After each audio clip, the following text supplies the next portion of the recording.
گہرے اور پراسرار جنگل میں رات کا اندھیرا چھا چکا تھا۔ اس جنگل کے بارے میں مشہور تھا کہ یہاں چڑیلیں اور جنات بستے ہیں جو ہر آنے والے کو ڈرا دیتے ہیں۔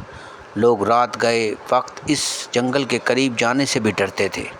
چار دوست شاہد، حسن، زینب اور مریم ہمیشہ مہم جوئی کے شوقین تھے۔ انہوں نے سنا تھا کہ اس جنگل میں ایک خفیہ خزانہ چھپا ہوا ہے جسے پانے کے لیے انہیں چڑیلوں اور جنات کا سامنا کرنا ہوگا۔ ایک رات وہ سب مل کر اس مہم پر نکل پڑے۔ جنگل میں داخل ہوتے ہی انہیں خوفناک آوازیں سنائی دینے لگیں۔ شاہد نے کہا، یہاں واقعی کچھ نہ کچھ ضرور ہے، ہمیں محتاط رہنا ہوگا۔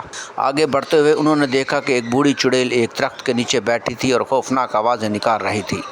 اچانک چڑیل نے انہیں دیکھ کر کہا، تمہیں یہاں کیا کام ہے؟ زینب نے ہمت کر کے کہا، ہم خزانے کی تلاش میں آئے ہیں۔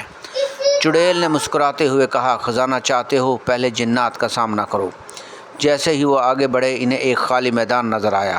میدان کے درمیان ایک قدیم مندر کھڑا تھا۔ مندر کے اندر داخل ہوتے ہی جنات نمودار ہوئے۔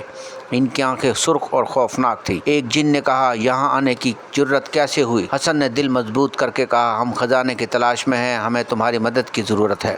جنات نے ایک دوسرے کی طرف دیکھا اور کہا، اگر تم جنگل کی سب سے خوفناک چڑیل کو شکست دے سکو تو خزانہ تمہارا ہوگا۔ دوستوں نے حوصلہ کر کے آگے بڑھنے کا فیصلہ کیا۔ جنگل کے گہرے حصے میں انہوں نے ایک چڑیل کو دیکھا جو جنگلی جانوروں کو کھا رہی تھی۔ اس کی آنکھیں چمک رہی تھی اور اس کا چہرہ خوفناک تھا۔ مریم نے ایک جادوئی منتر پڑھا جو اس کے دادا نے اسے سکھایا تھا۔ منتر کے پڑھتے ہی چڑیل چیخنے لگی اور دھوئیں میں تبدیل ہو کر غائب ہو گئی۔ جنات خوش ہو کر سامنے آئے اور کہا، ہم نے بہادری کا ثبوت دیا، تم نے بہادری کا ثبوت دیا ہے، یہ لو تمہارا خزانہ۔